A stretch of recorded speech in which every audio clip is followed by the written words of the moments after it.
चलिए हम लोग मोल कॉन्सेप्ट के लेक्चर को कंटिन्यू करते हैं। और लास्ट लेक्चर में मैंने इस वाले प्रॉब्लम तक आपको लाके छोड़ा था, तो अब इस प्रॉब्लम को आज डिस्कस करते हैं और मोल के बाकी फार्मूले हम लोग आज देखेंगे, ठीक है ना। बहुत सारे लोग सॉल्व कर लिए होंगे। जैसे देखिए मैंने क्या किया था पिछले क्लास में, आपको मोल का फार्मूला लिख के बताया था कि मोल अगर कैलकुलेट करना है तो ये हम लोग फार्मूला हेडिंग बनाए थे टू फाइंड मोल। एक बार मैं फिर से फार्मूला रिवाइज करता हूं और फिर आपको सॉल्व करके दिखाता हूं। जैसे पहला फार्मूला ये था, ये भी बताया था कि मोल को हम लोग तीन चीजों से रिलेट करेंगे। पहला फैक्टर क्या था, बोलो, है ना, बोलते रहा करिए अपने लोग मन से अपने। तो ये क्या है, wait of substance. Second factor है, मोल को रिलेट किया था मैंने, वॉल्यूम ऑफ सब्सटेंस। और थर्ड फैक्टर था number of particles of substance, ठीक ना, पार्टिकल्स ऑफ सब्सटेंस। ये तीन फार्मूले हम लोग बनाएंगे और ध्यान से देखते रहिए। तो पहला फार्मूला हमारे पास आया था, when weight of substance, when weight of substance are given, है ना। तो जब भी सब्सटेंस का वेट गिवन हो तो कैसे निकालेंगे, तो एन का फार्मूला यानी मोल का फार्मूला गिवन वेट, और गिवन वेट होगा किसमें, ग्राम में, divided by molar mass. Given weight divided by क्या कर देना, देखो, मोलर मास, ठीक है ना। अब मोलर मास आपको अच्छे से पता है दो टाइप का होता है, अगर एटम होगा तो ग्राम एटॉमिक मास, और अगर मॉलिक्यूल होगा तो ग्राम मॉलिक्यूलर मास, ठीक है ना। चलिए हम लोग यहां से क्वेश्चन को सॉल्व करते हैं। तो अब देखो 64 ग्राम ऑफ ऑक्सीजन गैस दे रखा, ऑक्सीजन गैस। तो ऑक्सीजन गैस यानी फार्मूला क्या हो गया, O2। तो यहाँ तो हम लोग फार्मूला लिखेंगे, है ना। फार्मूला बार बार जब तक याद ना हो जाए तब तक आप लिख के सॉल्व करिए। अब गिवन वेट सब्सटेंस का कितना ग्राम दे रखा है, देखो 64 ग्राम, डिवाइडेड बाय देखो ऑक्सीजन गैस का मोलर मास। तो ऑक्सीजन का एटॉमिक नंबर होता है 8, एटॉमिक वेट कितना होता है 16। तो एक ऑक्सीजन का वेट एटॉमिक हो गया 16, तो दो ऑक्सीजन एटम हो गए तो कितने आपके 32। तो यहां से डिवाइड कर दीजिए, मोल कितने आ गए आपके 2 मोल, ठीक है ना। बी क्वेश्चन देखो, 36 ग्राम ऑफ वाटर। तो फिर से मोल का फार्मूला, गिवन वेट कितना हो गया 36 divided by molar mass. Water का मोलर मास कितना हो गया 18। हाइड्रोजन का atomic weight, atomic number, atomic weight होता है एक्चुअली 1.008, लेकिन हम लोग इसको 1 मार के हमेशा सॉल्व करेंगे, ठीक है ना।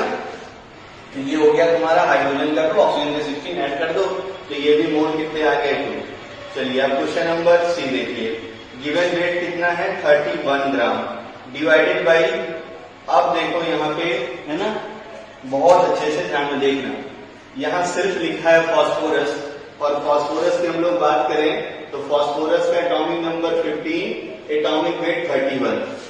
तो हम लोग यहाँ 31 से डिवाइड करें क्या, बहुत सारे लोगों ने किया होगा, ठीक है ना। ऐसा 31 से डिवाइड मत करिएगा, क्योंकि क्या क्वेश्चन में पढ़ के तुम्हें समझ में आ रहा है क्या कि ये एटम है कि मॉलिक्यूल, नहीं क्लियर होगा ना। तो जब भी आपको क्वेश्चन में पढ़कर ये बात क्लियर ना हो कि गिवन सब्सटेंस तुम्हारा एटम है कि मॉलिक्यूल, तो हम लोग क्या करेंगे, ये जो सब्सटेंस दे रखा है, जो फास्फोरस दे रखा है, इसका हम लोग देखते हैं, हमेशा याद रखे रहना, जो भी सब्सटेंस आपको दिया रहे और सब्सटेंस को देख के या पढ़ के आपको समझ में ना आए कि सब्सटेंस क्या है, एटम है कि मॉलिक्यूल, तो सब्सटेंस का एग्जिस्टेंस इन नेचर हम लोग देखते हैं। क्या देखते हैं, एग्जिस्टेंस इन नेचर। नेचर में ये किस फॉर्म में रहते हैं, तो तुम्हें अच्छे से पता है, नेचर में जो फास्फोरस है वो किस फॉर्म में रहता है, P4 के फॉर्म में। आई होप अब क्लियर हो जाएगा।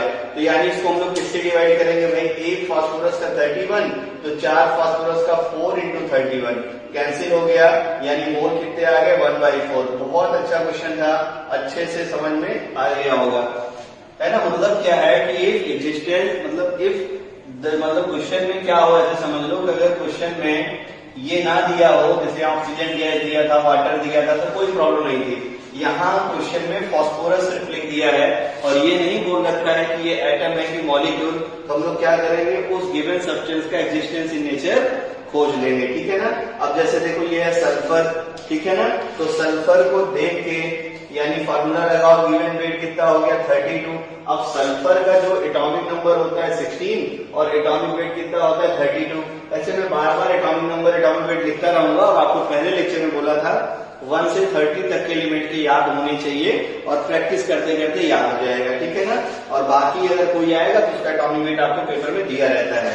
गिवन वेट 32 डिवाइडेड बाई, अब सल्फर फिर नहीं समझ में आ रहा सल्फर एटम है कि मॉलिक्यूल, तो सल्फर को है ना नेचर में किस फॉर्म में रहता है ये देख लेना है। तो सल्फर जब नेचर में रहता है तो तुम्हें अच्छे से पता है सल्फर नेचर में किस फॉर्म में रहता है, एसिड। याद करिए क्लास 9 वाली बुक, पॉलीएटॉमिक मॉलिक्यूल के एग्जांपल थे ये, है ना, P4S8। क्लियर हो गया होगा। तो गिवन वेट डिवाइडेड बाई अब सल्फर, एक सल्फर का होता है 32, तो 8 सल्फर का क्या हो गया 8 इंटू 32, कैंसिल कर दो, मोल कितने आ गए 1/8। अब देखो 32 ग्राम ऑफ ऑक्सीजन, तो गिवन वेट कितना हो गया देखो 32। अब ऑक्सीजन एटम है कि मॉलिक्यूल ये नहीं दे रखा है, तो ऑक्सीजन का भी हम लोग क्या देखेंगे एग्जिस्टेंस इन नेचर। तो ऑक्सीजन नेचर में किस फॉर्म में रहती है O2 के फॉर्म में, यानी गिवन वेट को 32 से डिवाइड करेंगे और मोल कितना हो गया होगा 1। आई होप ये प्रॉब्लम आपको बहुत अच्छे से समझ में आई होगी। फिर से एक बार देख लो, व्हेन, ठीक है ना, इन द प्रॉब्लम, ठीक है ना, आपको जो when in the problem the substance given substance, ठीक है ना, उसका जो एग्जिस्टेंस है नेचर में, मान लो अगर यहाँ दे देता है कि फास्फोरस एटम, मतलब आपको फास्फोरस के साथ में एटम दे देता है ना, सल्फर का एटम दे देता तो वो ले लेते हम लोग। अगर कुछ नहीं दे रखा क्वेश्चन में तो जो भी सब्सटेंस दिए रहते हैं उसका नेचर में कैसा एग्जिस्टेंस होता है उस चीज को हम लोग लेके सॉल्व कर लेते हैं। आई होप यहाँ तक आपको क्लियर हो गया होगा। अब हम लोग इसके अगले पार्ट में पढ़ते हैं मोल को जो है कैलकुलेट करने का सेकेंड फॉर्मूला। Thank you. चलिए तो हम लोग अगला फॉर्मूला देखते हैं।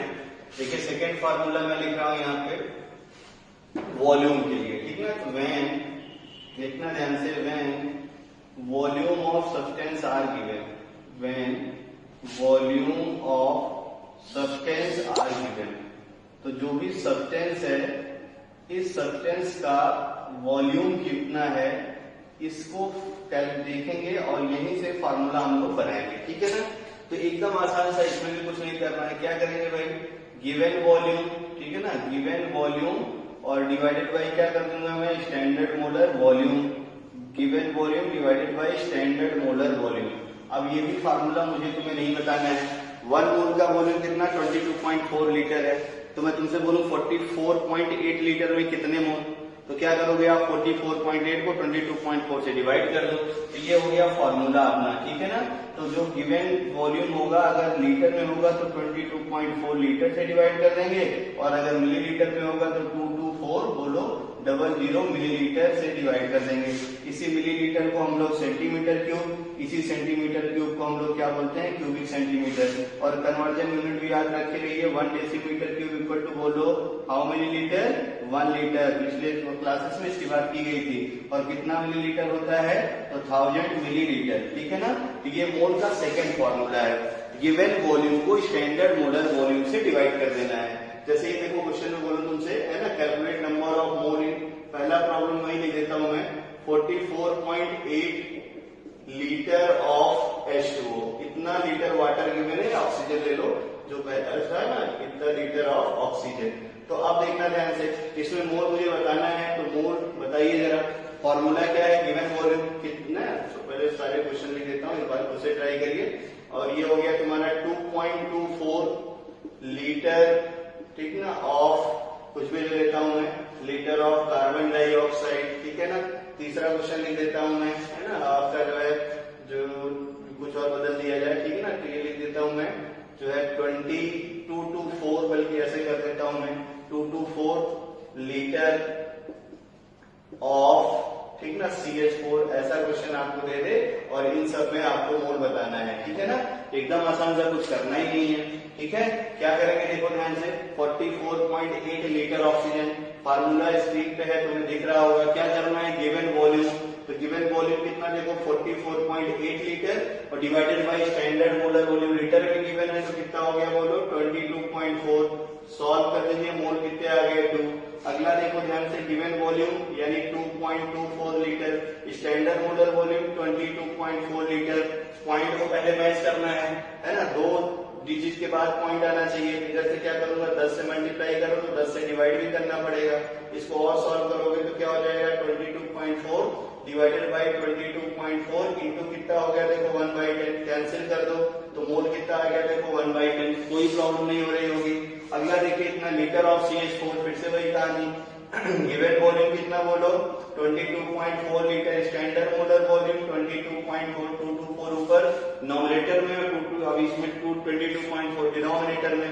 अब देखो यहाँ पे पॉइंट है तो पॉइंट हटाने के लिए क्या करेंगे, ठीक है, इस नंबर को 10 से मल्टीप्लाई और 10 से क्या करेंगे डिवाइड। अब ये वाला 10 देखो ऊपर भाग जाएगा तो ये क्या हो गया देखो 224 इंटू कितना हो गया 10 और पूरे का डिवीजन देखो कितना हो गया 22.4। क्लियर हो रहा होगा, सॉल्व कर दीजिए, मोल कितना आ गया 10। ठीक है ना, ऐसे बहुत सारे क्वेश्चन हम लोग देख सकते हैं। एक और लिख दिया जाए, ठीक है ना, जैसे मैं लिख दूं तुमसे 11.2 लीटर ऑफ CH4, ऐसे दे दिया था क्वेश्चन आपको कि 11.2 लीटर CH4 में कितने मोल हैं, तो बताइए जरा फॉर्मूला क्या हो गया। Given volume 11.2, standard molar volume 22.4, solve कर लो, मोल कितने आ गए 1/2।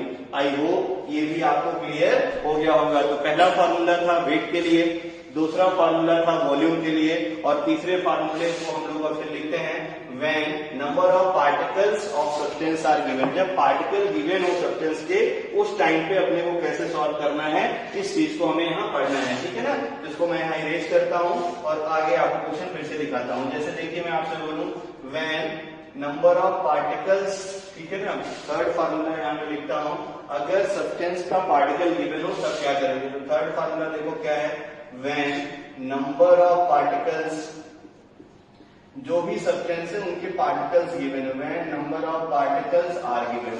तो जस्ट जो सब्सटेंस है अगर उसके पार्टिकल गिवन हो तो कैसे सॉल्व करेंगे। तो अब देखो फॉर्मूला n इक्वल टू बोलो क्या होता है, given number of particle, given number of particles जो भी हैं डिवाइडेड बाई क्या करेंगे हम लोग देखो एवोगैड्रो नंबर। ये भी आपको फार्मूला लर्न करने की जरूरत नहीं है। एक मोल में कितने 6.02 10⁻23 पार्टिकल, तो मैं बोलूं तुमसे 2 मोल में कितने होंगे, तो 2 इंटू 6.02 है ना, यानी मैं तुमसे जो भी बोलूंगा तो मैं बोलूं तुमसे बताओ जरा 12 पॉइंट है ना 04 इंटू 10⁻23 में कितने मोल है ना, तो एक मोल में 6.02, तो जितने में पूछ रहा हूं उसको 6.02 से डिवाइड कर दूंगा, आंसर आ जाएगा। तो ये हो गया फॉर्मूला अपना, और Na की वैल्यू आप जानते हैं 6.02 इंटू 10⁻23। ठीक है ना, इसी से सॉल्व कर लीजिए और आपका आंसर आना शुरू हो जाएगा। जैसे ये देखिए मैं क्या बोलूँ आपसे, कैलकुलेट है ना नंबर ऑफ मोल, क्वेश्चन में यही बदल देता हूँ और नंबर ऑफ मोल आपको बताना है ना, मैं तुम्हें पार्टिकल दे देता हूँ और उतने पार्टिकल में कितने मोल है ये आपको बताना है। ठीक है ना, जैसे देखिए मैं बोलूँ तुमसे कि आप जरा बताइए 6.02 इंटू 10⁻22 मॉलिक्यूल ऑफ CO2, इसमें कितने मोल हो जाएंगे। ठीक है ना, मैं तुमसे बोल दूं कि भाई 12.04 इंटू 10⁻23 है ना मॉलिक्यूल ऑफ CO2 ले लूं। ठीक है ना, मैं तुमसे बोलूं कि 6.02 इंटू 10⁻24 है ना एटम ऑफ एल्यूमिनियम दे दो, कुछ भी दे दो, इससे कोई लेना देना नहीं है। ठीक है ना, तो हम लोग अभी यहाँ पे मोल इजीली कैलकुलेट कर सकते हैं। आई होप बहुत सारे लोग सॉल्व कर लिए होंगे। बोलो क्या करेंगे, फॉर्मूला है गिवन नंबर ऑफ पार्टिकल, तो पार्टिकल के number 6.02 10⁻22 divided by Avogadro number कितना बोलो 6.02 10⁻23, सॉल्व कर लो तो यहाँ कितना बच गया 10 है ना, तो 1/10 यानी कितना मोल हो गया 0.1 मोल। मैथ इतनी आती होगी आपको। ठीक है ना, तो ये हो गया आपका 0.1 मोल। अगला देखते हैं इसमें कितने मोल हैं, फिर से वही कहानी, मॉलिक्यूल गिवन है यानी पार्टिकल गिवन है। Particle refers to atom, electron, proton, molecule, सब कुछ है ना। 9th याद करो, 9th क्लास में all matter are made up of the particles called as molecule and particle refers to क्या था एटम, इलेक्ट्रॉन, सब कुछ है ना। तो 12.04 इंटू 10 कितना हो गया 23 और पूरे का डिवीजन देखो 6.02 इंटू 10⁻23, पावर कैंसिल हो गई और ये भी कैंसिल हो गई, कितना हो गया तुम्हारा 2। क्लियर हो गया होगा। अगला देखते हैं मोल का formula 6.02 given number of particle, divided by Avogadro number 6.02 10 to power 23। Solve कर लीजिए, सब कैंसिल हो गया, मोल कितने आ गए 10। ठीक है ना। तो आई होप ये तीनों फार्मूले आपको मोल को क्लियर हो गए होंगे। एक बार मैं फिर जल्दी से रिवाइज कर दे रहा हूँ। मोल एकदम आसान सा चीज है, ठीक है। मोल क्या है? Collection of number like 1 dozen equal to 12 pieces, similarly 6.02 10 to power 23 things equal to 1 mole. ठीक है ना। फिर एसटीपी आपने पढ़ा था, एसटीपी पे आप किसी भी सब्सटेंस को लेके जाइए, एवोगैड्रो का स्टेटमेंट है एसटीपी पे हर सब्सटेंस का वॉल्यूम 22.4 लीटर, हर सब्सटेंस का मास उसके मोलर मास के बराबर। मोलर मास दो टाइप का, एटम के केस में atomic mass, gram atomic mass, और मॉलिक्यूल के केस में क्या हो जाएगा? Gram molecular mass. एक मोल सब्सटेंस में कितने मॉलिक्यूल होते हैं या कितने पार्टिकल्स होते हैं, उसी नंबर को क्या बोलते हैं अपन? Avogadro number. और वैल्यू क्या होती है? 6.02 10 पावर 23। यानी मोल को रिलेट करने के तीन फार्मूले कौन से? ब्रह्मा विष्णु महेश मैं उस दिन बोल रहा था, वेट वॉल्यूम पार्टिकल्स। ठीक ना। तो वेट के लिए फार्मूला क्या हो गया? बोलो, given weight of substance in gram divided by molar mass. ठीक है ना। वॉल्यूम के लिए फार्मूला क्या हो गया? Given volume of substance divided by standard molar volume. Litre में गिवन है 22.4 लीटर से, मिलीलीटर में गिवन है तो 22400 मिलीलीटर से। और तीसरा फार्मूला था तो अपना गिवन नंबर ऑफ पार्टिकल्स के लिए, तो given number of particle divided by Avogadro number. I hope यहां तक क्लियर हो गया होगा। अब इसका और थोड़ा सा अच्छा फॉर्म, अच्छे क्वेश्चन, अच्छे टाइप की प्रॉब्लम हम लोग नेक्स्ट वीडियो में करेंगे। Thank you.